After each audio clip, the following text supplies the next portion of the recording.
사도행전 21장 4절부터 6절까지 함께 읽습니다.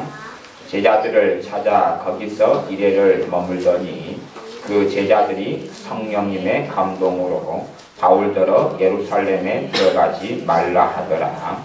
이 여러 날을 지난 후 우리가 떠나갈새 저희가 다 그 처자와 함께 성문 밖까지 전송하거늘 우리가 바닷가에서 무릎을 꿇어 기도하고 서로 작별한 후 우리는 배에 오르고 저희는 집으로 돌아가니라.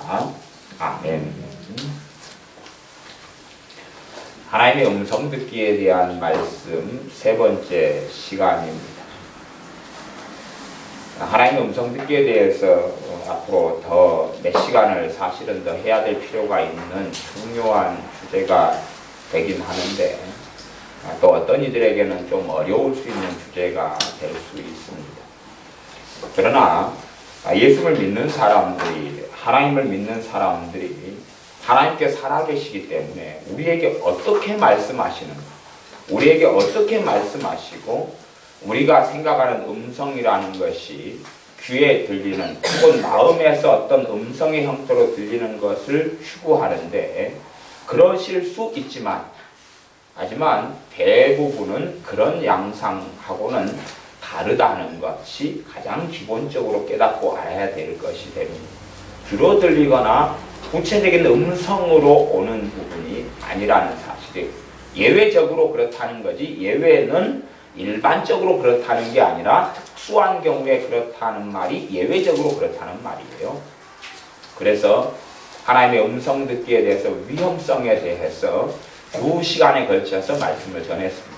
하나님의 음성 듣기가 그것을 사람이 추구하고 음성을 듣는 훈련까지 심지어 하고 하지만 그것이 훈련에서 실제로 도움이 되기보다는 더 어리석어지고 잘못되어지고 잘못된 길을 걸어가는 경우가 심지어 많고 묻지 않아야 될 것을 물으면서 하나님은 침묵하시고 귀신은 하나님인 것처럼 성령 하나님이신 것처럼 가장해서 그에게 말하게 되고 그는 그것을 받아들이게 되죠. 왜 받아들이겠습니까? 보암직하고 먹음직하고 그럴듯하기 때문에 받아들이는 것이지 전혀 얼토당토 않다면 과연 어떤 정신나간 사람이 받아들이겠는가 하는 것입니다. 꽤 그럴듯하고 성경적이고 꽤 괜찮은 이야기가 그런 감동, 그런 생각, 그런 마음, 그런 속삭임으로 마음에서든지 귓가에서든지 들려주기 때문에 보암직하고 그럴듯하기 때문에 받아들여서 오히려 그 음성에 따라 인생과 삶을 살아가면서 큰 어려움을 겪는 경우가 많고 심지어 그런 스타일의 삶을 사는 사람도 의외로 많아서 신앙의 오랜 여정의 신앙이 무너지고 엉클어지는 일들이 많은 안타까움을 가지고 있습니다. 지금 오늘 읽었던 성경 21장에는 21장 4절을 제가 읽어보면 그 말씀이 있습니다.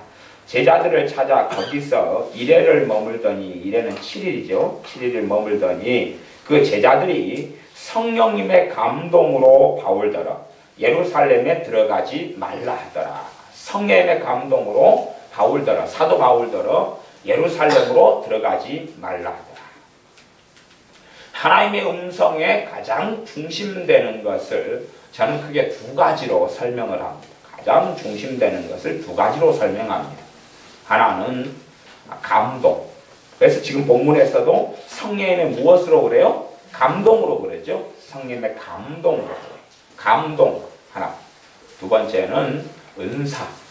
그래서 가장 깨끗하게 하나님의 음성을 들을 수 있는 루트와 통로가 은사가 됩니다. 은사.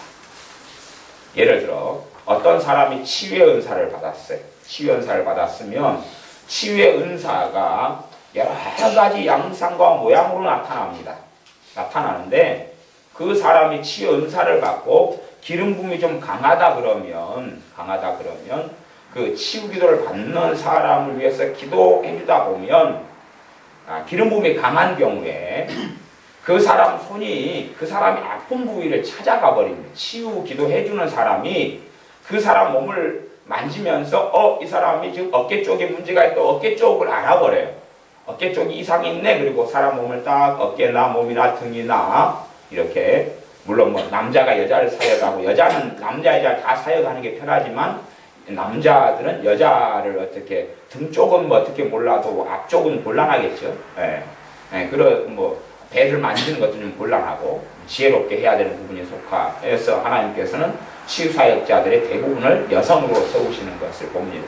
어쨌든 간에 이제 뭐 등이 어깨가 결리다 그러면 기도받는 사람이 어깨가 문제 있다는 걸 이야기를 안 해요. 그냥 예를 들어 기도받는 사람이 아유 어깨 정도는 날 굳은 날에 좀 아프고 말지 버틸만 하고 견딜만 해, 그렇게 생각하는 경우에는 그분은 어깨가 심각하지 않다고 생각할 수 있잖아요.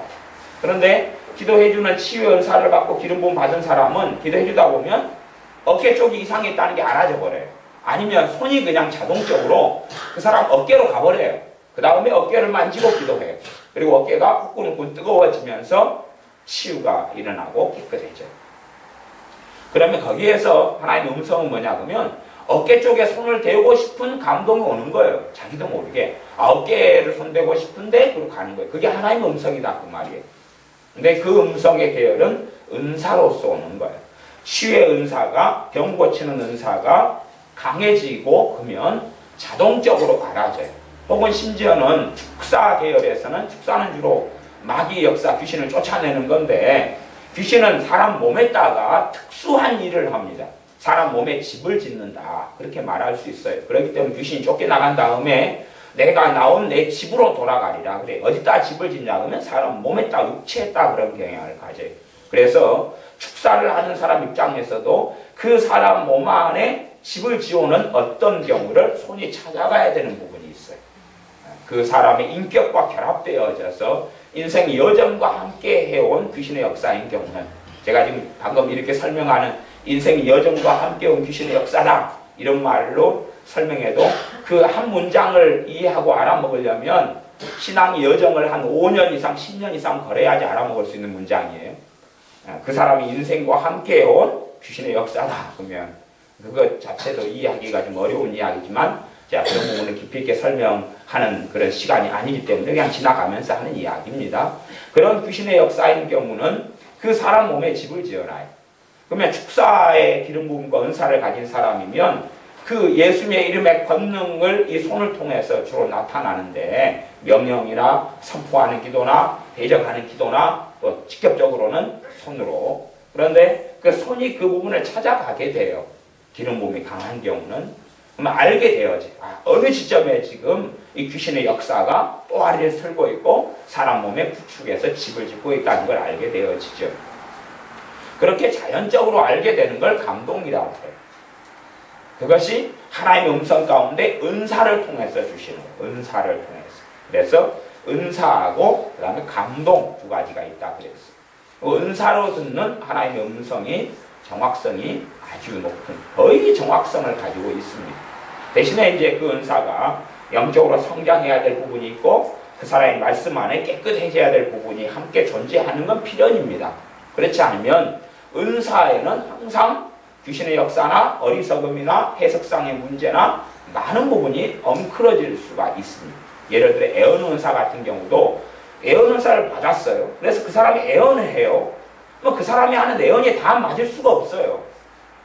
다 맞을 수가 없어요. 제가 참 답답한 거 그런 거예요. 제가 애언 은사를 받았어요. 애언을 해요. 그 사람이 하는 애언이 다 맞을 수가 없다. 그러면 좀 믿음이 좀 성장한 사람은 그 말들은 무슨 말인지 아는데 성장하지 않은 사람이나 잘 모르는 사람은 그걸 일일이 이제 설명을 해줘야 되고 왜 다 맞을 수가 없는지 그 자체를 이해를 하지 못하니까 그럼 도대체 어떻게 그걸 이해시킬 것인가 하는 난감한 걸 가집니다.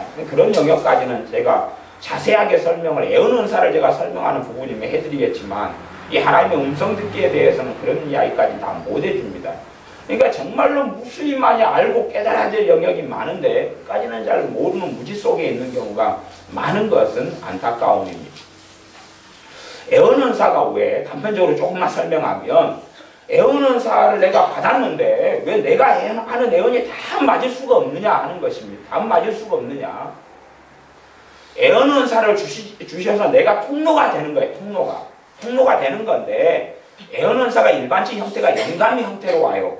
영감 형태로 오면 내가 어그러진 가치관과 어그러진 사상을 가지고 있으면 그것을 받으면서 잘못되는 해석을 가지고 내 단어로 풀어버려요.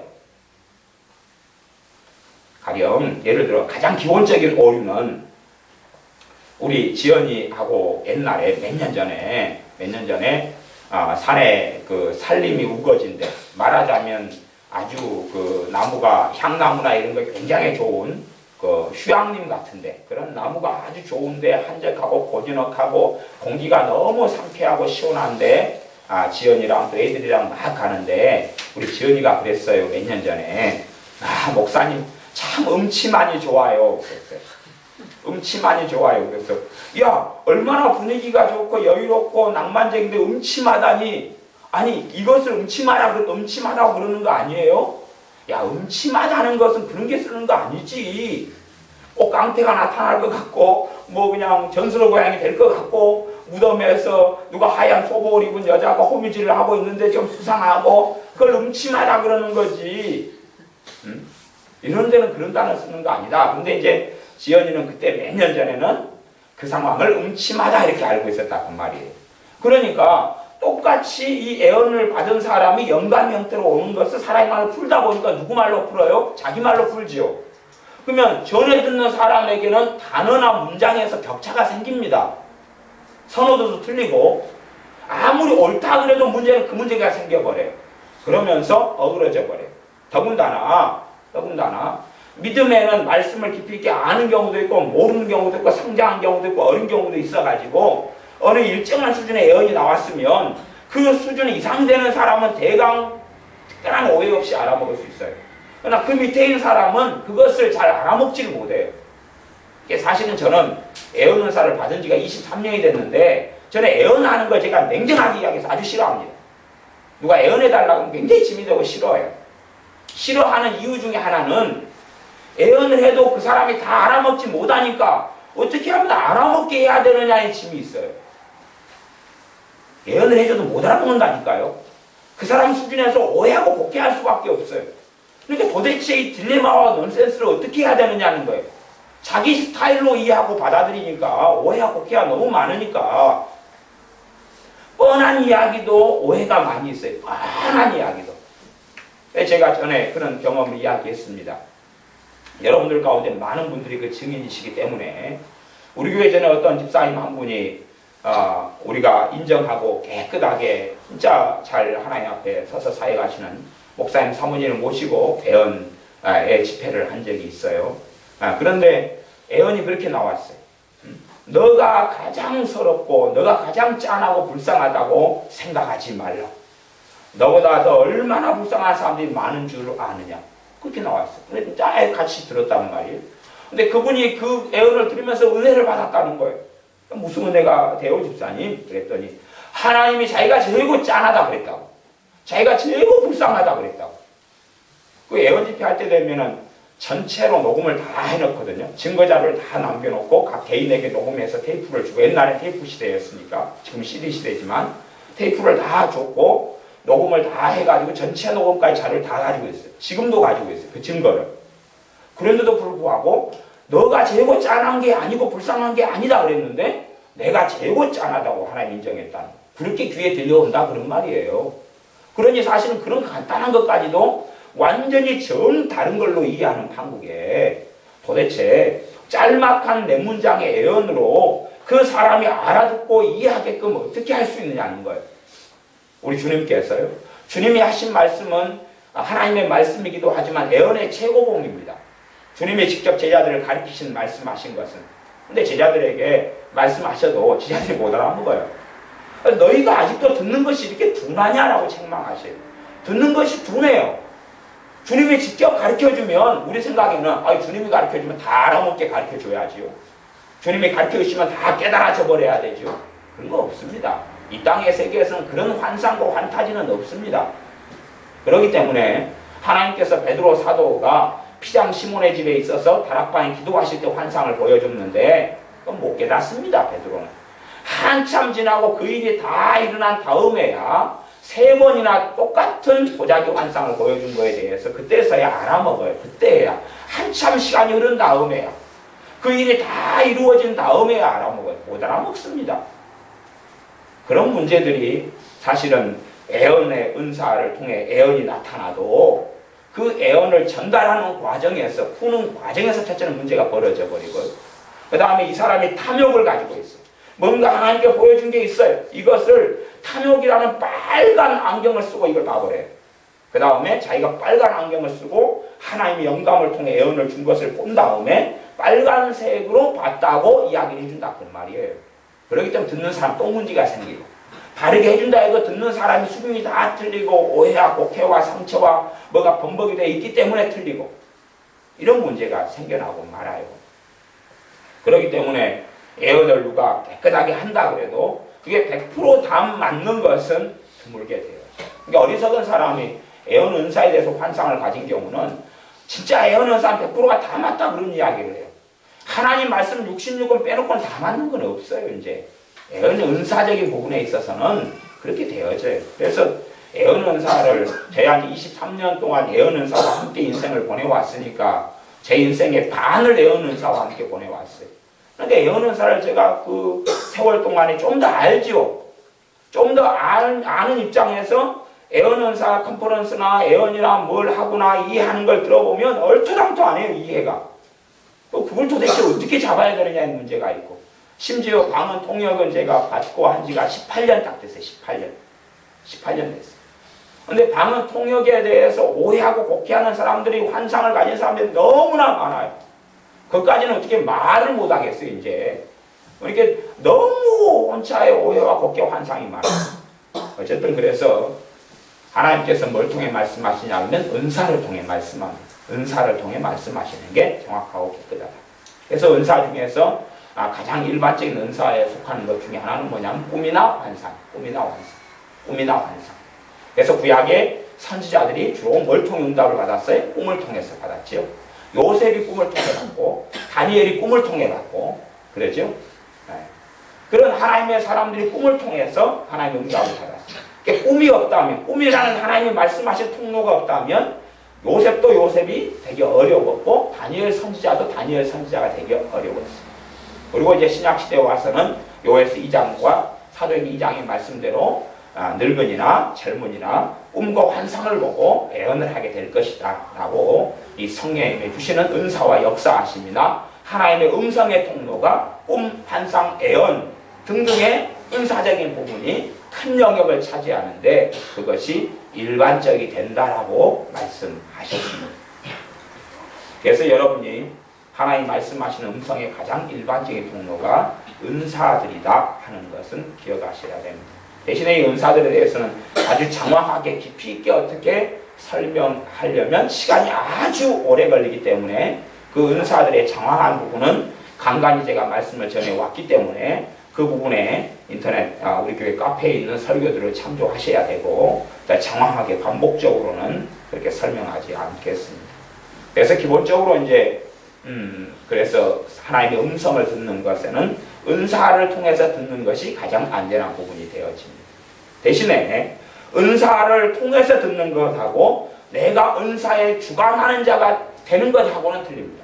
내가 은사를 주관하는 자가 될 때부터는 귀신의 역사가 시작돼요. 내가 은사를 주관하는 자가 될 때부터는 귀신의 역사가 시작돼요. 그걸 양신 역사라 그러고, 이제 그 사람에게 성령 은사도 있지만 귀신의 역사도 나타나고, 그래서 엉망으로 하나님과 관계가 무너져 가는 일이 벌어져요. 자, 애언 은사 제가 받았어요. 그러면 갑자기 따가웠고 제 마음에 그래 당신 그거 돈 문제 어렵지. 그래 어려우면 제가 그 당신 돈 문제에 대해서 애언해 드릴게요. 그러면 이제 제가 애언 은사의 주관자가 누가 된 거예요? 제가 된 거죠. 그때부터는 그 애언 은사라는 건 얼마나 더러워져 버릴지 상상이 안 되는 것입니다. 누가 저한테 와서 자주 여러 사람들이 그랬어요. 목사님, 제가 지금 노처녀인데 대놓고 노처녀라고 안 그랬습니다. 제가 간략하게 이야기하려고 그럽니다. 제가 좀 나이가 좀 들었는데요. 뭐 그렇게 이야기하셨겠죠. 대놓고 이야기하면 이제 노처녀인데요. 네. 제가 언제쯤 결혼하게 될지, 제가 어떤 남편을 만나게 될지 예언을 좀 해주세요. 이런 분들이 좀 여러 분 있었다 그랬어요. 그러면 제가 그거에 대해서 예언을 해준다면 제가 은사의 누가 되는 거예요? 예언 은사의 주인이 되는 자리가 되면서 예언 은사는 더러워져 버리고 말아요.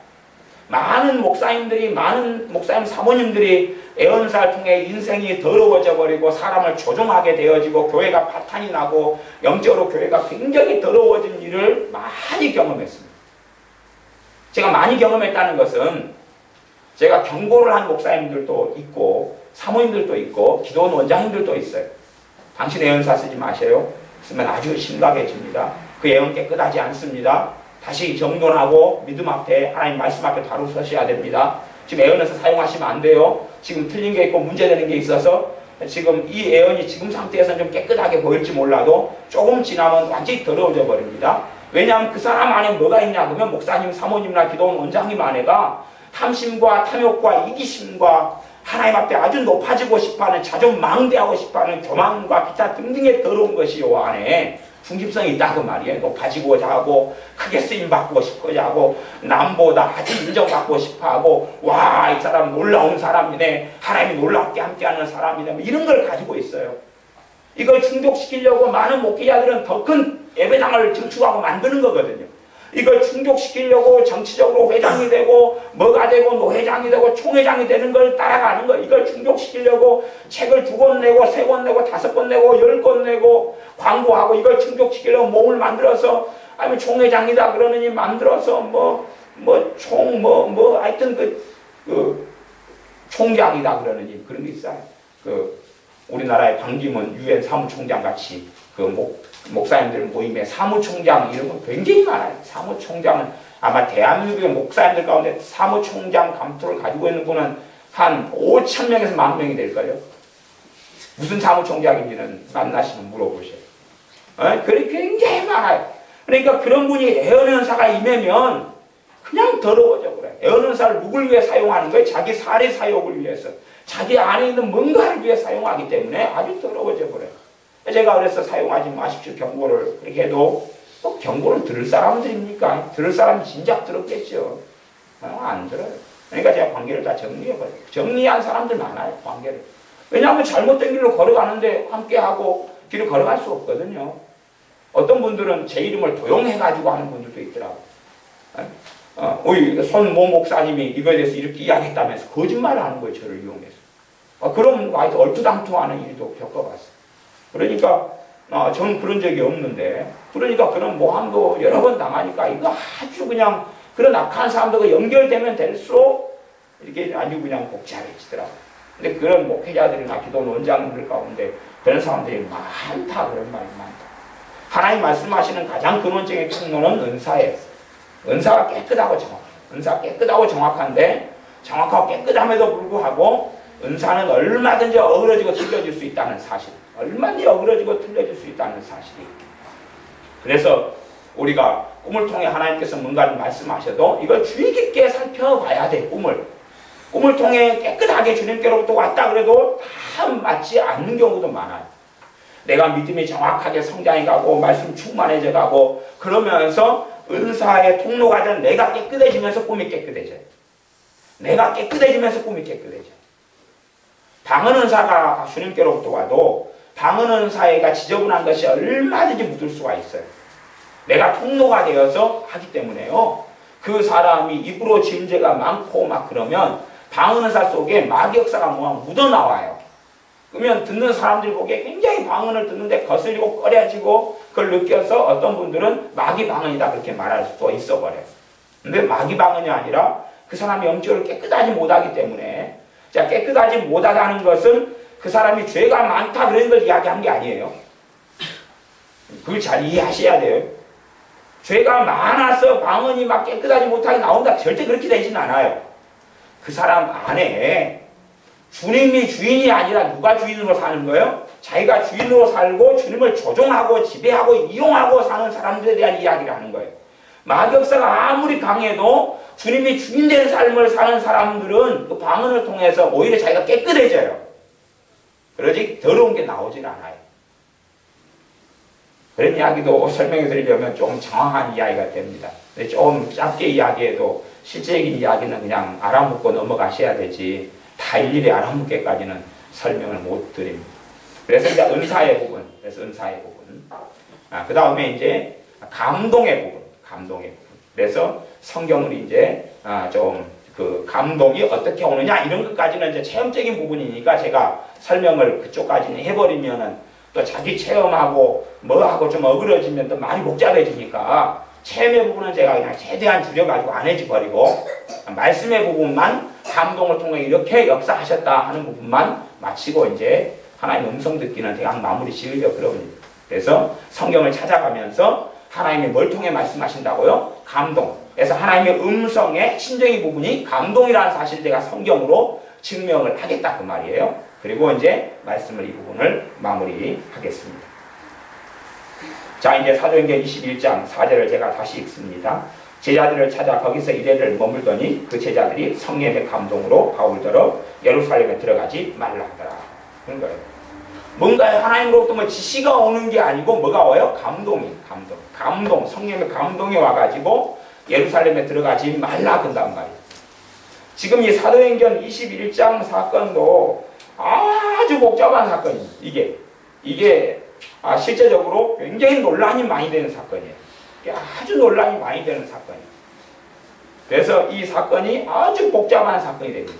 어떤 관점에서 이 사건을 볼 것이냐가 좀 복잡해요. 무슨 말이고 하니 많은 사람들이 사도 바울에게 예루살렘으로 성령의 역사하심과 감동으로 들어가지 말라 그럽니다. 들어가지 말라 그래요. 들어가지 말라 그러는데 사도 바울은 들어간다 그러는 것이. 그리고 예루살렘에 사도 바울은 들어갔어요. 사도 바울도 예루살렘에 들어가면 자기에게 무슨 결박이 잡히고 자기가 잡혀서 감옥 속에 들어가고 끌려가는 걸 사도 바울은 알고 있어요. 이미. 뭘 통해 알겠어요? 은사를 통해 알죠. 소위 말하는 하나님의 음성을 통해 안다 그 말이에요. 알아요. 자기에게 무슨 일이 벌어질지를 알아요. 예루살렘에 들어가면. 근데 사도 바울은 끝끝내 들어가겠다는 거예요. 그리고 기도하는 사람들, 성령의 사람들은 들어가지 말라 그러는 거예요. 사도 바울도 사도 중에 사도이고 기도하는 사람이고 성령 충만한 사람이에요. 이 두 사람이 그러냐 성도님들, 집사님들, 장모님들 이런 성령 충만하게 기도하는 분들, 성령의 역사 속에 살아가는 분들이 들어가지 말라 그러고 누구의 역사로요? 성령의 역사. 성령 하나님의 감동으로 들어가지 말라 그러고 사도 바울은 들어간다는 거예요. 그래서 들어가게 됩니다. 들어가지 말라는 이야기를 꽤 많이 합니다. 꽤 많이 해요.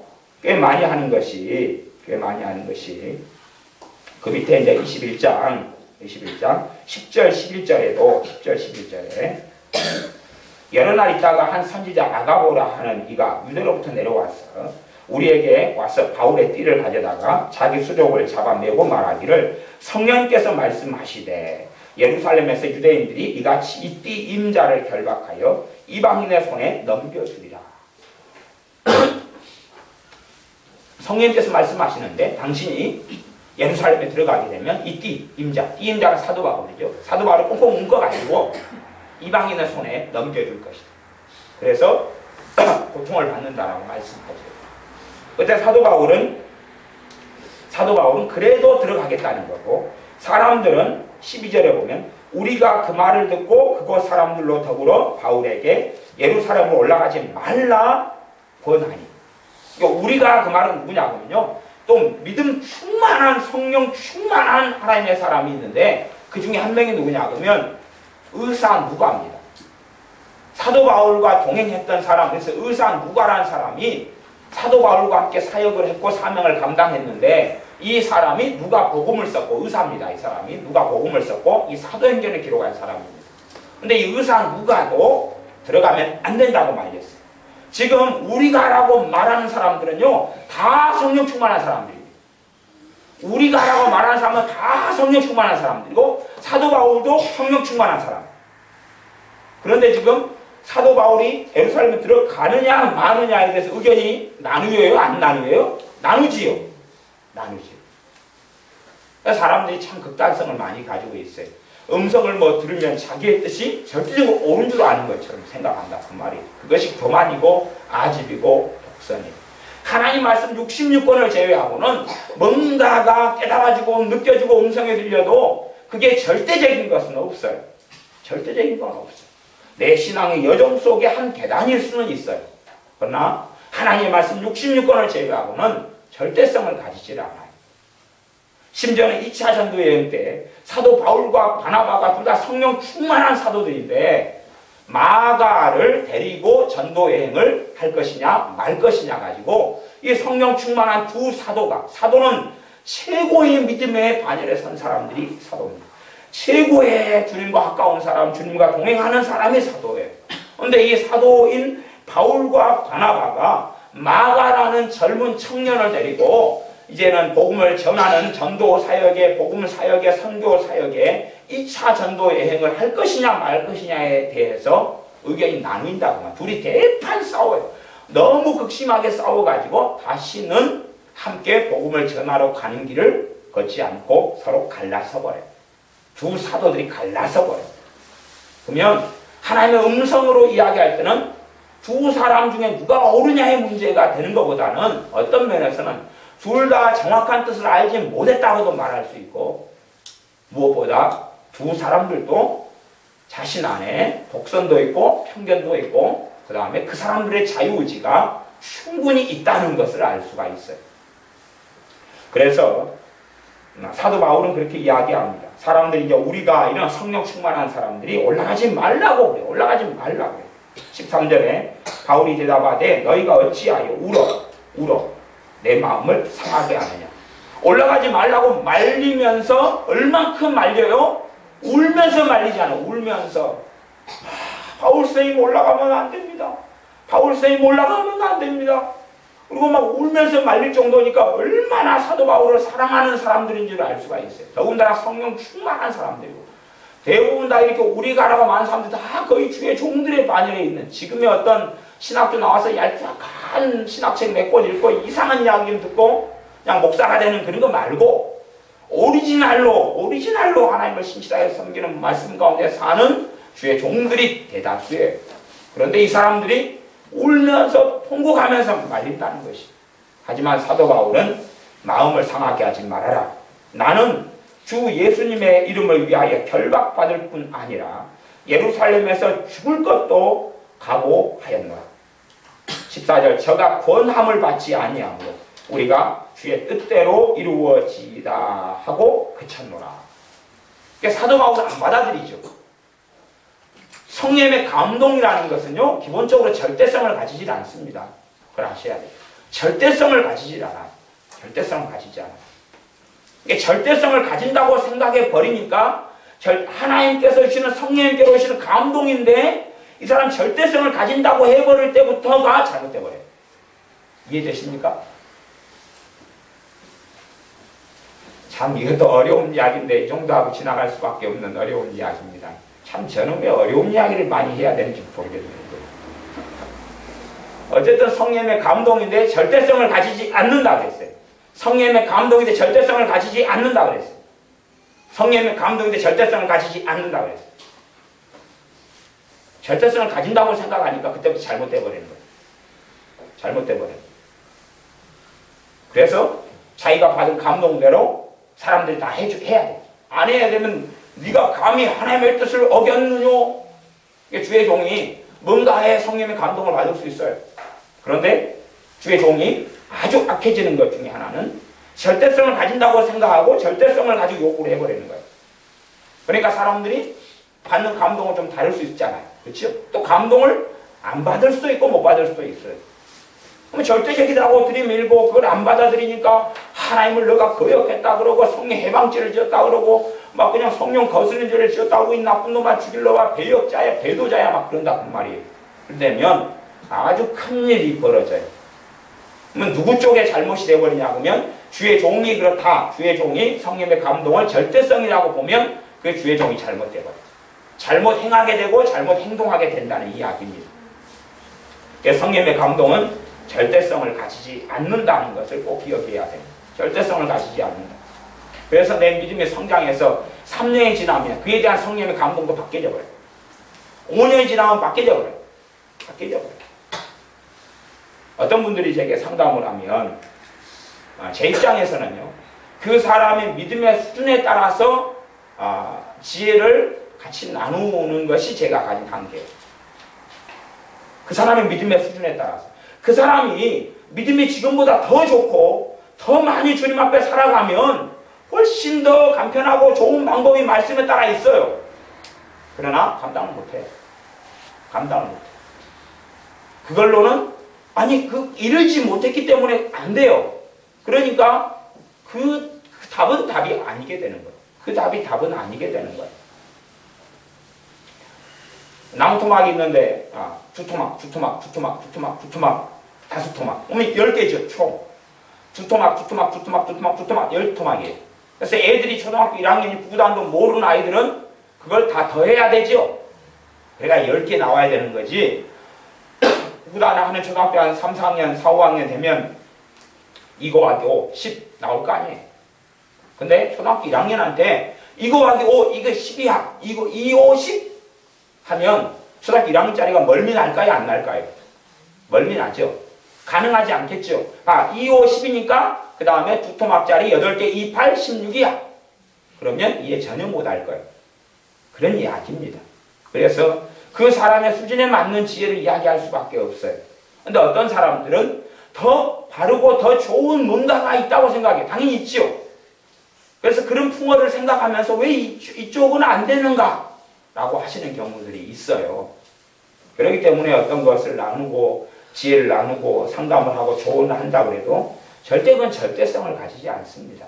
그냥 받는 사람들이 참조하시는 게 좋지. 참조하고 결정은 내가 내리고 참조하는 거지. 그게 절대 진리나 성경이 이렇다라고 나누는 건 아니라는 사실입니다. 그래서 감동을 통해 하나님 말씀하신다. 그 다음에 우리가 일반적으로 잘 아는 디모데후서 3장 16절 같은 경우는 하나님의 말씀은 뭘로요? 성령의 감동으로 된 것으로 바르게 함과 의롭게 함과 교훈과 책망하고 그렇게 한 게 유익하다. 그런 말씀입니다. 성령의 감동으로 말씀이 기록되었다 라고 말씀해요.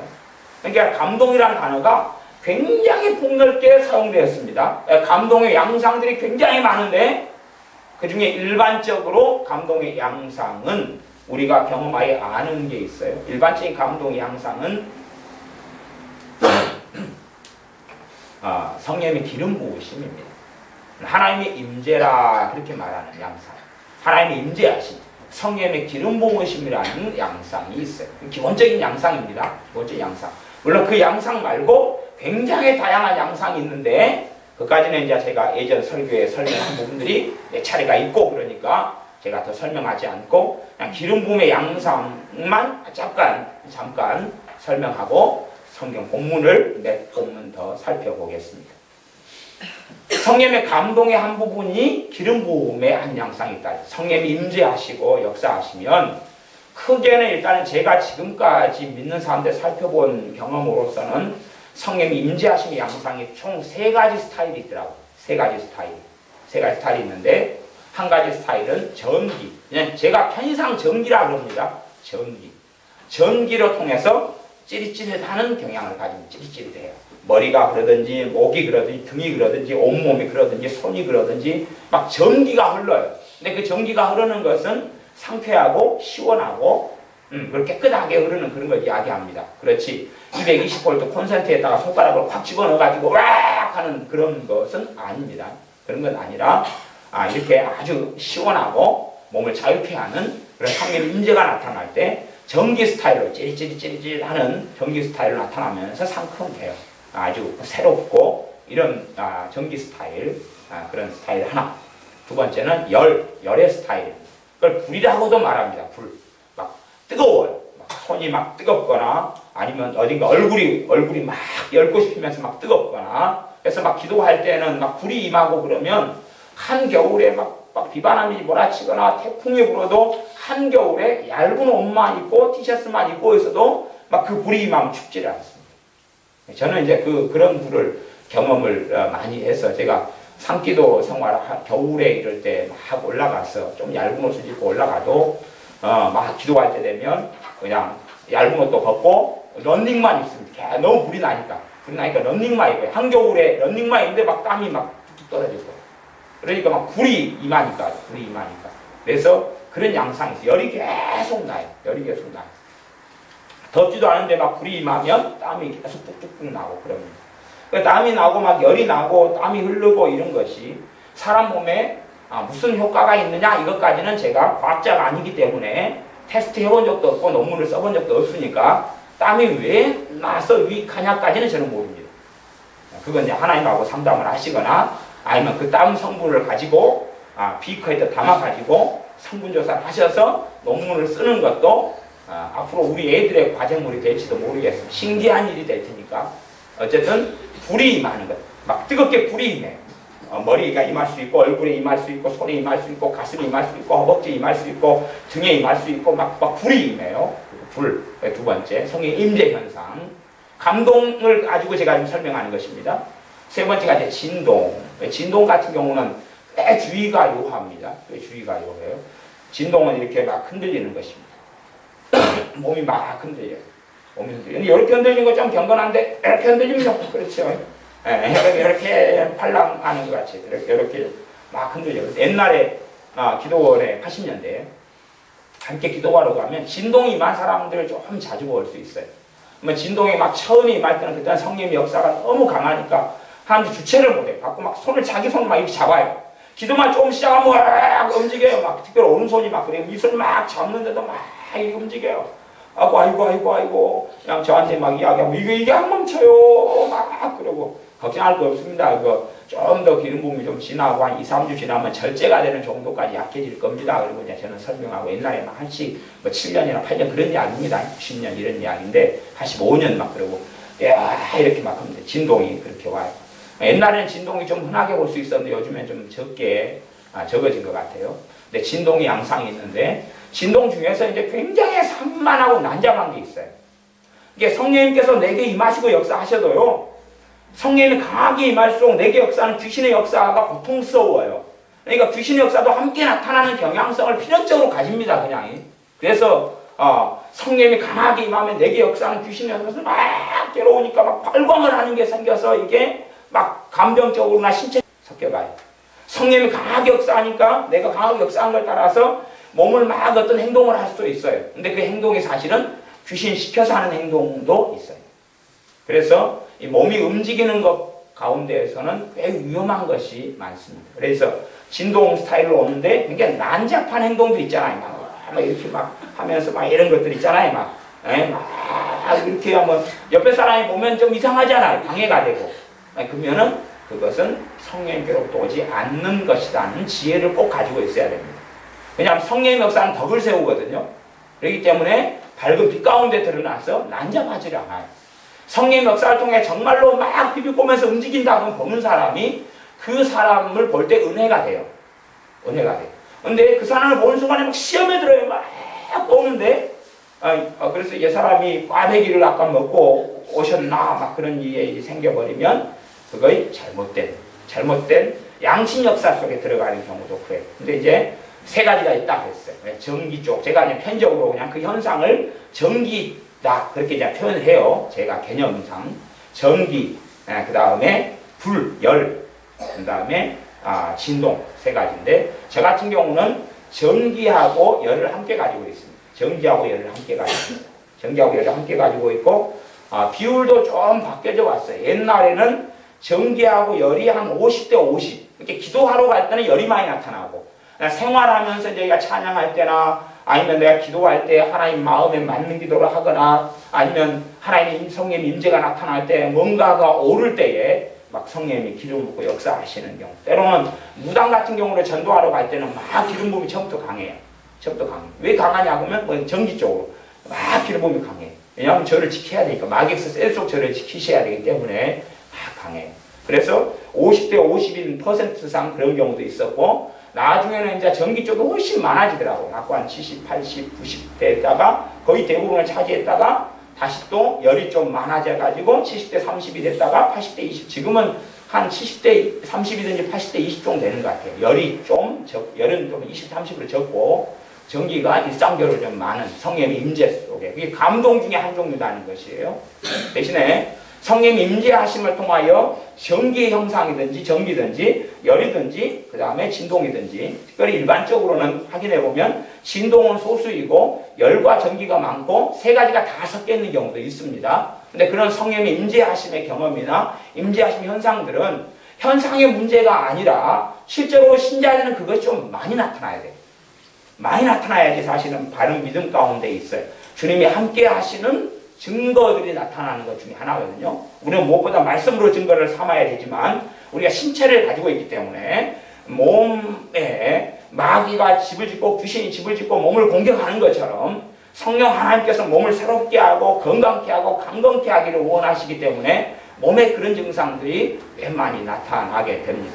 그래서 주님과 내가 바르게 관계 속에 살아가면 그런 성령의 임재하심을 통한 감동들이 있다는 사실.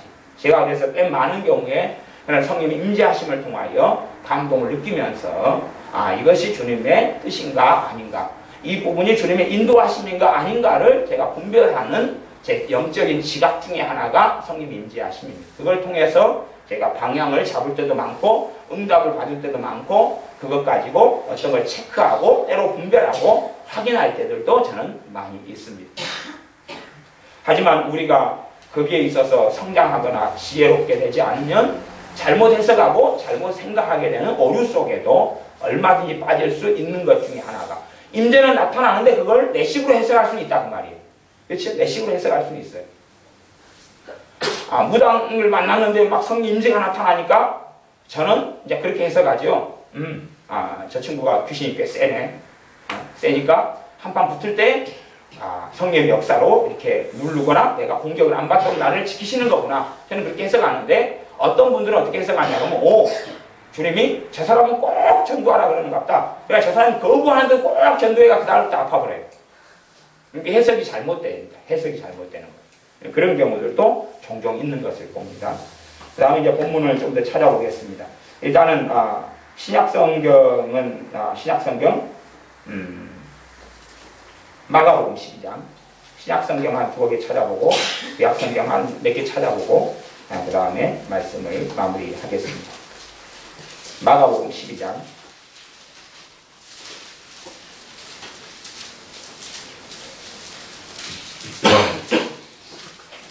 마가복음 12장 36절 제가 읽습니다. 다윗이 성령님의 감동하여 친히 말하되 주께서 내게 이르시되 내가 내 원수를 내 발 아래 둘 때까지 내 우편에 앉았으라 하셨도다 하였느니라. 다윗이 성령님에게 뭐가 돼요? 감동이 돼서 이야기하죠. 감동. 그래서 성경의 기록이 디모데후서 3장 16절대로 성령님의 감동으로 말씀이 기록되었다. 그렇게 말하는 맥락과 비슷합니다. 그다음 실제적인 삶에서는 이제 누가복음 2장 27절. 그 다음에 몇 장 넘기면 나오죠. 누가복음 2장 27절, 26절하고 27절을 함께 읽어보겠습니다. 26절하고 27절. 저가 주의 그리스도를 보기 전에 죽지 아니하리라 하는 성령님의 지시를 받았더니, 요거는 이제 말씀을 들은 거예요. 직접 들은 거예요. 말씀을 직접 들었어요. 예수님을 볼 때까지, 예수 그리스도를 볼 때까지 너가 죽지 아니하리라. 이 나이든 시므온이라는 선지자가 주님을 사모하고 기다리면서 성령 충만한 사람이에요. 그래서 그 앞에 말씀에는 성령님께서 그 사람 위에 계시더라, 그런 사람이에요. 선지자 시므온이에요.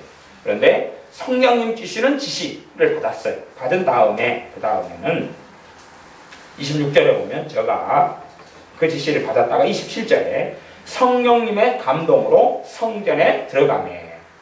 그래서 주로 이 하나님의 음성은 굉장히 자연스럽게 나타나는 경향이 있어요. 자연스럽게. 오늘 내가 이제 밭에서 일을 하고 싶은데 오늘 내 마음에 어디를 들어가고 싶어요? 성전에 가고 싶어요. 성전에 가고 싶어요. 그래서 그 말씀으로 표현되어 있는 게 마음에 소원을 두고 행하시는 이가 하나님이시다고 말씀하죠.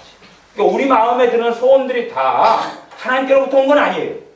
그걸 잘못 생각해가지고 자기 욕심과 탐심이 하나님께로부터 왔다 그러면 이제 환장합니다. 네. 된장 옆에, 고추장 옆에 있는 환장. 아주 골치 아픈 것입니다. 그런데 그럼에도 불구하고 내 마음 안에 자연스럽게 나타나는, 그래서 성전에 가고 싶어. 그렇게 해서 성령의 감동이 선지자 시몬에게 나타나서 시몬 선지자가 성령의 감동으로 성전에 들어가니까 거기에 어린 아이로 사람으로 태어나신, 사람의 몸을 입고 오신 아기 예수님을 만나게 됩니다. 그리고 이 사람 예언하고, 그리고 이제 내가 죽겠구나, 평안히 내가 죽는구나, 주님 감사합니다. 그러죠. 29절에 보면 주제여, 하나님 아버지를 주제라고 부릅니다. 주제여, 이제는 말씀하신 대로 종을 평안히 놓아주시는도다. 이제 인생을 이제 끝내가 끝났다. 그래서 아마 시몬 선지자는 며칠 사이에 이렇게 상간에 아마 돌아가시기가 쉬웠을 것입니다. 그런 성령의 감동으로 말씀하시는 거다, 그 말입니다. 그 다음에 이제 그런 말씀이 신약에서도 아주 많아요. 제가 신약을 많이 안 찾으면 여러분이 신약이 꼭 없다고 생각하시면, 신약이 그게 쭉 추성이에요. 그래서 여러분이 성령의 감동이라는 부분을 주의해가지고 신약을 전체 보시고 구약도 전체 보셔야 된다, 그 말이에요. 그건 여러분이 가실 과제물일 수밖에 없습니다. 제가 혼자 읽겠습니다. 요한계시록 1장 10절을 제가 읽겠습니다. 주님의 날에 내가 성령님의 감동하여 내 뒤에서 나는 나팔 소리 같은 큰 음성을 들으니, 성령님의 감동을 받으니까 나팔 소리 같은 큰 음성을 들을 수 있었어요. 성령님의 감동이 없었으면 그 소리를 못 듣고 말이죠. 이것이 이제 요한계시록 1장 10절에도 말씀하는 거예요. 신약에도 많이 있어요. 많이 있습니다. 구약성경 가운데는 일단은 역대하를 좀 보겠습니다. 구약성경 역대하 18장, 역대하 18장 31절,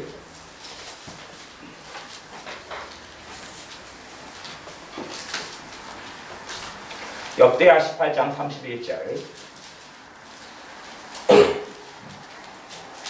이 여호사밧 왕이 하나님을 사랑하는 왕인데 하나님께서 원치 않는 일들을 막 행합니다. 그래서 전쟁터에 들어가고 죽게 될 위기를 만나요. 하나님이 기뻐하지 않는 자리에 들어갑니다. 그래서 큰 생명의 위기를 겪습니다. 이 사람이 여기서 죽어버렸을 수도 있습니다. 그런데 이 사람이 하나님께 기도함으로 살아났습니다. 이 전쟁의 위기 속에서 18장 31절 제가 읽습니다. 병거의 장관들이 여호사밧을 보고 이르되 이가 이스라엘 왕이라 하고, 이 얍삽한 이스라엘 왕을, 악한 자를 도우려고 갔는데 이스라엘 왕인 누구의 아합이 자기 임금 복장을 유다 임금에게 입혀놨어요. 그러니까 저쪽 전쟁하는 군사들이 볼 때에 얘가 이스라엘 왕이구나 그렇게 알아먹고 쟤 죽여버리자고 장군들, 용장들이 여호사밧 왕을, 유다 왕 여호사밧 왕을 이스라엘 왕인 줄 알고 죽여버리려고 쫓아왔다, 그 말이에요. 그래서 이스라엘 왕이라 하고 돌이켜 저와 싸우려 한즉, 그러니까 이제 그 장군들만 와버리면 얘는 꽤 죽어요. 여호사밧은 꽤 죽어요. 꽤 죽으니까 그걸 보는 순간에 여호사밧도 전쟁 좀 하는 사람이거든요. 근데 절대 자기 힘으로 당할 수 없기 때문에 나 죽었구나, 그리고 알 수밖에 없어요. 그래서 여호사밧이 소리를 지르매, 소리를 누구한테 질렀겠어요? 하나님께 질렀죠. 하나님께. 너무 위기 상황이 되니까 주여 하나님, 그리고 막 소리를 질렀겠죠. 장군들이 오니까 소리를 지르매 여호와께서 저를 도우시며 하나님이 저희를 감동시키사 저를 떠나가게 하십니다. 적군의 장수들이 하나님의 감동을 받아버려요. 그래가지고 저 여호사밧 왕을 죽이려고 가려다가 무슨 감동을 받아요? 죽이면 안 되겠구나. 그래가지고 뒤돌아서 딴 사람을 죽이러 가버립니다. 그러니까 하나님께서는 불신자도 감동하시죠.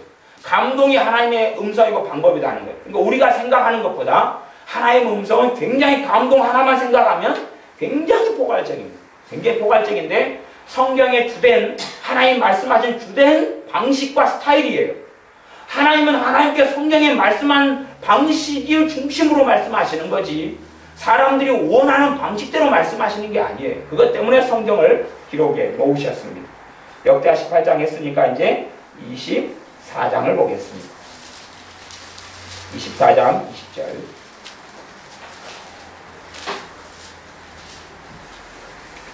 24장 20절. 이에 하나님의 신이, 성령님께서 하나님의 신이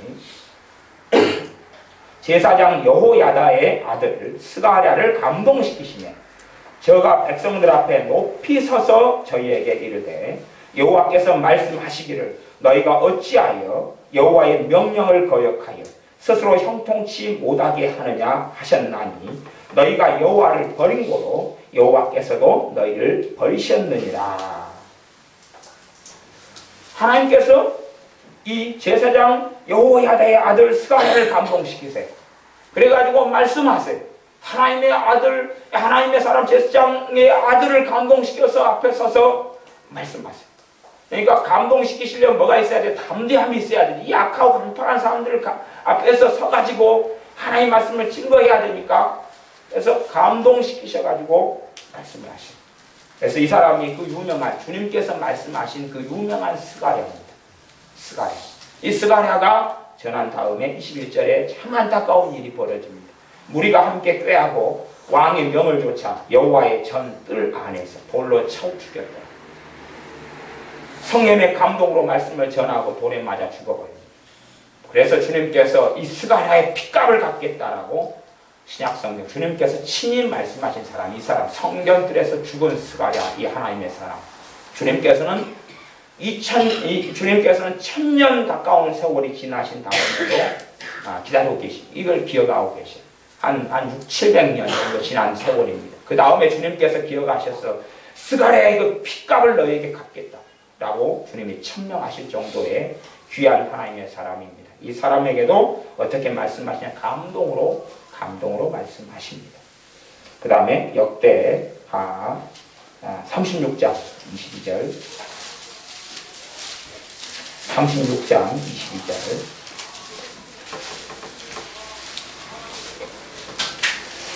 36장 22절 제가 읽습니다. 바사왕 고레스 원년에 여호와께서 예레미야의 입으로 하신 말씀을 응하게 하시려고 바사왕 고레스의 마음을 감동시키시매, 바사왕 고레스의 마음을 감동시키시매 저가 온 나라에 공포도 하고 조서도 내려 가로되, 그러면서 하나님께서 만국을 내게 주셨는데 이제 이스라엘 사람들은 예루살렘의 전을 건축하고 너희들은 다 그렇게 그리 가야, 그렇게 말씀합니다. 이 왕 고레스가, 바사왕 페르시아 왕 고레스가 하나님의 감동을 받아, 마음의 감동을 받아. 그 다음에 이제 그가 포로 귀환을 명합니다. 이스라엘 사람들이 이스라엘로 돌아갈 수 있도록 문을 열어주고 길을 열어주고 전을 건축할 수 있도록 또 문을 열어줍니다. 그렇게 해서 자유를 얻게 되는 놀라운 사건이 벌어지는데, 하나님께서 약속하신 대로 고레스의 마음을, 페르시아 왕 고레스의 마음을 감동시키신다, 그 말입니다. 그런 스토리가 전반적으로 다 나와 있습니다. 여러분이 이제 좀 이런 출애굽기를 봐볼까요? 창세기 다음에 출애굽기인데, 출애굽기 35장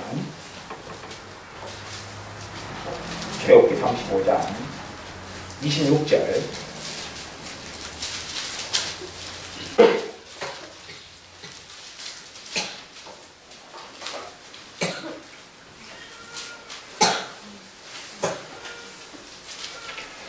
출애굽기 35장 26절 25절 6절을 읽어보겠습니다.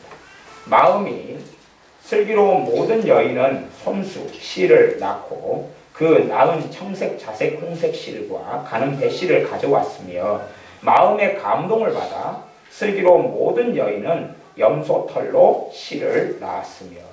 이건 뭐 이제 구체의 내용보다는 마음의 감동을 받아가지고 슬기로운 모든 여인이 마음의 감동을 받았죠. 누구로부터 오는 거겠어요? 하나님으로부터 오는. 이게 하나님의 음성이다. 그래가지고 어떤 일을 했다, 그런 이야기입니다. 그 다음 34절 35장 34절 또 그와 단지파 아히사막의 아들 오홀리압을 감동시키사 가르치게 하시며, 감동시키사 뭐하게 하시며? 가르치게 하시며. 그러니까 가르칠 마음을 오홀리압에게 주시는, 오홀리압의 마음을 감동을 시키셔요. 전에 우리 인선 이야기 전에 했었잖아요. 인선 이야기. 물론 쟤들의 기도의 파워가 찌꼬리만큼인 것 같은데, 우리 인선이에 대해서 인선이가 기도했는 모양이에요. 목사님이 공부를 좀 가르쳐 줬으면, 그래서 제가 있는데 인선이를 공부시켜야 했던 감동이 제게 와요. 감동이 와서 인선이를 수학하고 있던 수학 같은 걸 좀 가르쳤어요. 그건 감동이 오니까. 그 다음에 작년 방학 때인가? 그런 것 같아요. 우리 세연이가 기도를 했어요. 그냥 공부 가지고 막 치고 좀 어려우니까 제가 그래도 이제 과외도 했고 뭐도 했고 뭐 교사 생활도 했고 그러니까 공부 쪽에는 제가 좀 지혜가 있고 경험이 많으니까 목사님께서 내가 공부를 좀 시켜줬으면 좋겠다. 그게 이제 저는 그렇게 한 일이 거의 없기 때문에 세연이가 기도를 했어요. 작년에. 목사님께서 공부를 시켰으면 좋겠다. 이게 제게 감동이 오는 거예요. 세연이를 공부를 이번 방학 동안 시켜야 되겠다. 감동이 와요. 근데 이제 세연이가 또 기도를 했어요.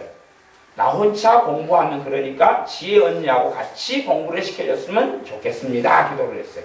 저는 그 기도를 모르죠. 근데 제 마음에 세연이를 공부시키는 김에 덤으로 지혜를 같이 가르쳐줘요. 덤으로 가르쳐줘야지. 이게 많이 갔어요. 그래서 세연아, 니네 이번 방학 동안 내가 공부를 좀 가르쳐줄란다. 그 다음에 지혜는 덤으로. 왜냐하면 덤으로 기도했기 때문에 도움이 된 거죠. 지혜가 기도를 했으면 지혜가 주인공이 됐겠죠. 그 다음에 세연이도 같이 가르쳐주면 가르쳐주세요. 그러면 도움이 됐겠죠. 물론 이제 뭐 그런 기도를 한다 그래서 다 응답받는 건 아닙니다만 저의 자유의지도 있죠. 그런데 어쨌든 하나님 앞에는 합당한 부분이 있었기 때문에 그러겠죠. 그래서 제게 감동이 왔어요. 이게 저는 어쨌든 그 감동으로 응답을 참 많이 받습니다. 자연스러운 거죠. 하나님이 저를 지배하거나 조종하거나 억지로 하기 싫은 일을 시키는 게 아니죠. 감동이 오면 제 마음이 같이 움직이기 때문에 편안하게 그런 일을 할 수 있다. 그런 말이에요. 그래서 사람들이 감동으로 행하는 사람들이 있어요. 감동으로 행하는 사람들은 순리적으로 삶을 풀어나갈 수 있습니다. 그러나 하나님 인도하심 속에 감동을 잘 받지 못하고 살아나가는 사람들은 꼬이고 막히고 억지로 풀고. 여러분이 과거에 그 시탈의 경험이 있으실 겁니다. 어릴 때는 실을 이렇게 하얀 실 있잖아요. 갱실, 갱실이 아니고 하얀 실 이렇게 큰 뭉텅이를 사오면은 그걸 갖다가 이제 손으로 이렇게 쫙 잡고 있어가지고 막 감아요. 이렇게 감아가지고 막 이렇게 지그재그로 손 잡고 돌려주잖아요. 이렇게 자. 하고 이제 이렇게 막 감아요. 감는데 이게 잘못해가지고 막 엉클어져 버렸어요. 뚝 떨어져가지고. 잘 못 잡아가지고 뚝 떨어지고 확 엉클어져 버리면 함부로 풀려 그러면은 아주 잘 풀립니까? 아니면 더 골치 아파집니까? 더 골치 아파지죠. 낚시줄 같은 건 더 그렇습니다. 낚시줄이 막 엉켰으면요. 이걸 함부로 풀려 그러면 다 버려야 되는 수도 있습니다. 뭔가 엉클었으면 그 중에서 스톱한 다음에 진정을 해야 됩니다. 심호흡을 3번. 잘못하면 누가 애 낳는 줄 압니다. 그 다음에 이제 낚시줄을 가만히 보면서 어디서 꼬였고 어떻게 풀어나갈지를 제 같은 경우는 여러분은 전문적인 여러분은 모르시겠지만 저 같은 경우는 딱 살펴를 봅니다. 그래야지 이게 잘못 풀어버리면 더 엉망이 돼서 줄을 더 많이 망치고 결국은 다 잘라내야 되거든요. 우리의 인생도요. 꼬였어요. 꼬였으면 억지로 풀려 그러면 더 복잡해지고 더 비참해지고 더 힘들어집니다. 꼬였으면 이걸 순리로 차분하게 풀어나가야 되는데 억지로 이것을 쥐어짜버리면 그 다음에는 훨씬 더 어렵고 비참한 일이 있습니다. 대신에 훨씬 더 비참해진 다음에 한 큐의 기도로는 절대 이게 풀리지 않습니다. 이게 살을 완전히 좀 꼬여가지고 이제 더 못 풀겠으니까 주님은 내가 버려버리겠는데 내 인생이니까 버리지는 못하고 풀어주세요. 주님 안 풉니다. 네가 풀어라. 그러면. 주님은 너가 풀어라. 그렇기 때문에 억지로 꼬여놨던 것을 함부로 손대게 돼서 순리가 아니라 영리로 무슨 일을 풀어나가면 하나님의 보호나 도우심은 없습니다. 그런 일을 보호나 도우심은 없습니다. 그래서 제가 전에 그리스도 안에 주님 안에 거하라는 말씀을 전했습니다. 그건 굉장히 깊이 있는 말씀이고 폭발적인 말씀이었습니다. 주님 밖에서 행하게 되고 영리로 이거 순리가 아닌 영리로 어떻게 손대다 보면 그 사람이 5년 고통을 받아야 되고 5년 인내하면 풀려날 것이 10년을 인내해야지 겨우 풀려나게 되는 그런 일들이 인생사 속에 특별히 경제적인 문제 같은 것은 아주 많이 있습니다. 그래서 이제 출애굽기 35장 34절까지 봤죠. 그 다음에 민수기 27장 레위기 민수기가 있습니다. 민수기 27장 18절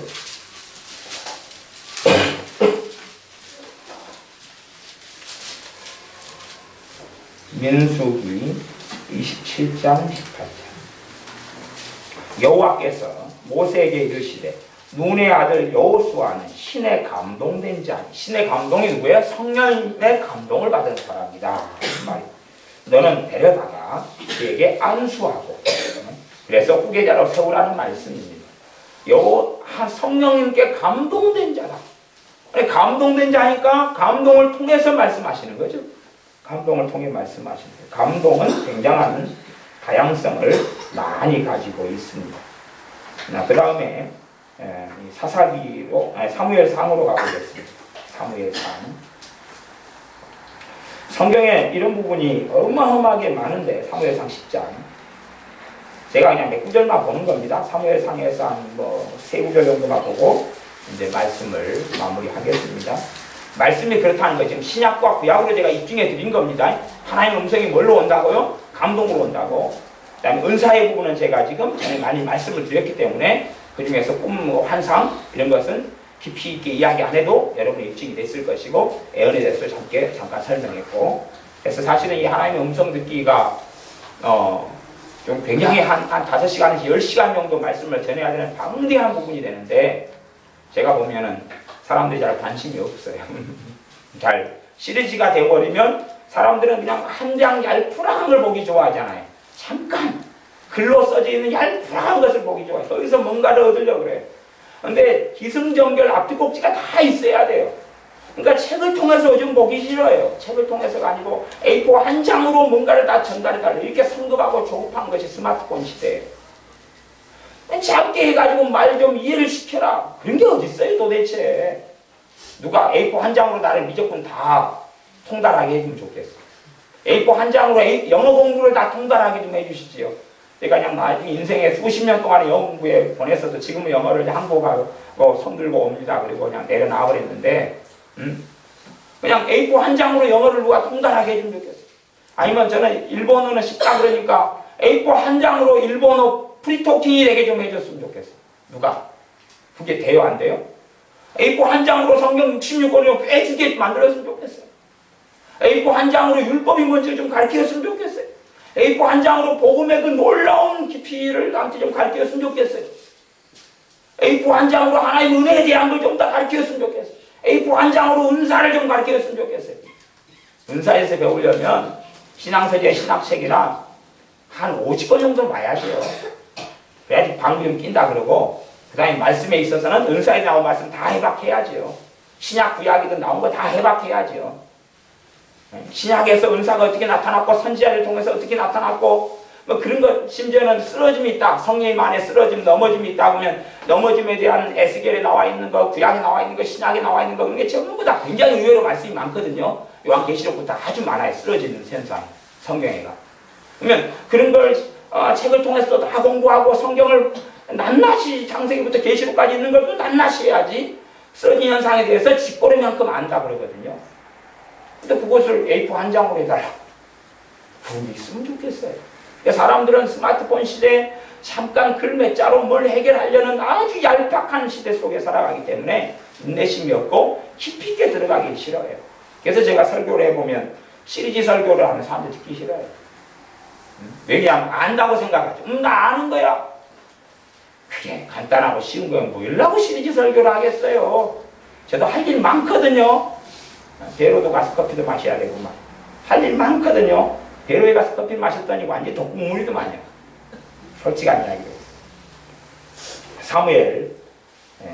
사무엘상 10장. 예전에 사무엘하 10장을 펴놓고 있죠. 사무엘상 10장 6절 제가 있습니다. 너에게는 여호와의 신이 크게 임하리니 너도 그들과 함께 예언을 하고 변하여 새 사람이 되리라. 10절이죠. 10절. 사무엘상 10장 6절. 10장 6절. 10장 6절. 여호와의 신이 크게 임하니 너도 그들과 예언하고 변하여 새 사람. 요 말씀이 없는데 내가 장절을 잘못 쓴 것 같아요. 10장. 감동이라는 단어 개혁성경상에서 나중에 잘 찾아보세요. 있다. 10장 26절. 잘못 쓰면 26절. 감기가 들어가지고. 사울도 기브와 자기 집으로 갈 때에 마음이 하나님께 감동된 유력한 자들은 그와 함께 갔어도 어떤 비류는 가로되 그랬죠. 그러니까 사울이 이제 기름 부음 받았어요, 왕으로. 그런데 같이 마음이 감동된 사람들이 있었어요. 그래가지고 이 사람과 사울과 함께 갈.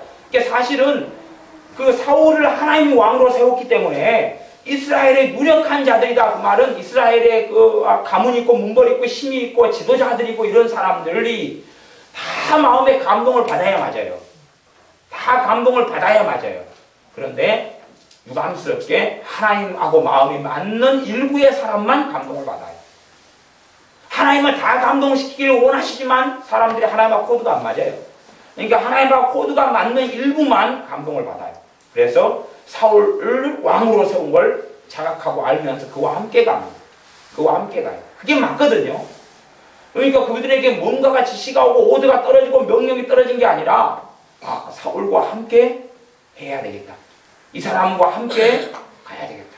이 사람을 하나님께서 세우신 것 같다는 뭔가가 감동이 온다. 그런 말이에요. 10장 26절 말씀이고 그 다음에 11장 6절 11장 6절 11장에는 암몬족 속에 대한 이야기를 듣습니다. 사울이 들어요. 그 11장 6절에 보면 사울이 이 말을 들을 때에 하나님의 신에게 크게 감동되며 그 노가 크게 일어났어요. 전쟁을 해야 되기 때문에 노라고 표현됐습니다만은 그 뭐라고 이야기할까요? 그 노가 그 전쟁해야 되는 게 아주 용맹한 전투심, 막 싸울 이런 그런 마음이 일어난 거죠. 그래서 하나님의 신 성령님께 크게 감동되었다. 크게 감동되었다. 11장 6절은 그 다음에 16장 13절 그까지만 보고 이제 구절은 굉장히 많습니다. 제가 적어놓은 구절이 굉장히 많은데 그걸 어떻게 다 찾을까요? 여러분이 이제 성경을 쭉 보면서 체크 아니면 요즘에 인터넷이 좋잖아요. 뭐 홀리바이블이나 그런 거 나와가지고 감동 딱 치면 탁 누르면 66권의 감동이 착 나옵니다. 감동하고 유사 단어도 딱 치면 착 나오고 그러니까 시대가 참 좋아요. 성구사전 옛날에는 돈 주고 사가지고 막 2만원, 3만원 막 이런 거 만 몇천 원 사가지고 막 끄적이고 보는데 요즘 보통 탁 누르고 그냥 감동 탁 치면 착 나와버리니까 너무 시대가 좋아요. 예. 16장 13절 제가 읽겠습니다. 16장 13절 사무엘이 기름불을 취하여 그 형제 중에서 그에게 부었더니 이날 이후로 다윗이 여호와의 신에게 크게 감동되니라. 사무엘이 떠나서 라마로 갔더라. 여기서 크게 감동됐단 말이 일반적으로 우리가 쓰면 기름 부음이 임했다 그렇게도 표현할 수 있어요. 또 우리식으로 하면 성령 충만을 받았다 그렇게도 표현할 수 있어요. 그래서 계속 성령 역사가 물론 나타나요. 감동으로 나타나요. 감동으로 나타나요. 그렇기 때문에 기본적으로 성령 충만의 일반적인 현상을 이야기하면 감동 스타일이라는 것을 거꾸로 이제 이야기할 수밖에 없습니다. 그런 아주 무수히 많은 열왕기항, 역대상, 사사기는 또 아주 많다는 걸 아시죠? 삼손에게 감동하고 뭐가 이만 감동되고 그래서 이런저런 일들이 무수히 많이 생겨납니다. 그렇기 때문에 하나님의 음성 듣기에 대해서 이제 마무리를 3시간 정도 제 개인적인 생각은 계획은 한 4시간, 5시간 정도 계획했는데 그냥 너무 그냥 지루하게 길게 가니까 그냥 깔끔하게 일찍 빨리 끝내버려야지. 나머지 이제 깨닫고 들을 건 스스로 다 깨닫고 듣고 알고 말씀 통해 알고 그렇게 해야 될 것 같아요. 그래서 하나님의 음성이 굉장히 위험성을 가지고 있는데 그걸 통해서 미혹행이 많이 틈탈 수 있다. 그러면서 그에 대해서 이야기를 쭉 해왔고 그러면서 하나님의 음성의 가장 기본적인 것, 아주 핵심적인 것, 그 앞에는 제가 지혜에 대해서는 그 앞 시간에도 쭉 설명해왔고 기타 등등을 이야기해왔으면서 제가 은사 부분 깊이 있게 다루진 않았지만 은사 부분 다루어왔으니까 그 다음에 이제 감동에 대한 부분 그리고 이제 감동에 대한 부분도 제가 설교를 감동이라는 부분을 가지고 설교를 집회 때나 해놓은 것이 교회 카페 안에 다 자료들이 있어요. 감동 가운데 위험한 감동도 있고 감동이 맞을 것도 있고 틀릴 것도 있는데 이런 부분이 어떻게 또 구분하고 이런 복잡한 부분에 있어서는 저희가 말씀을 전해왔기 때문에 기본적으로 성경이 이야기하는 부분만 그냥 말씀하고 마무리하겠습니다. 기도하겠습니다.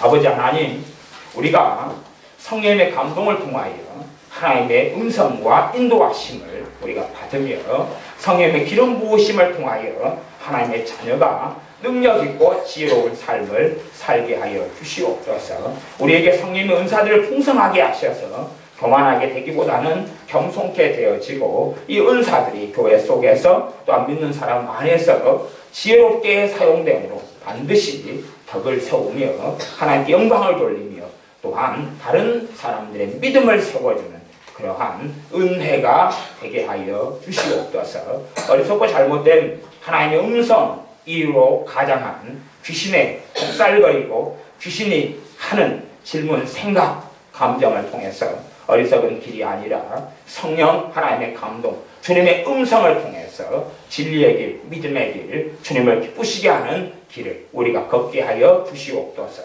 예수님의 이름으로 기도하옵나이다. 아멘.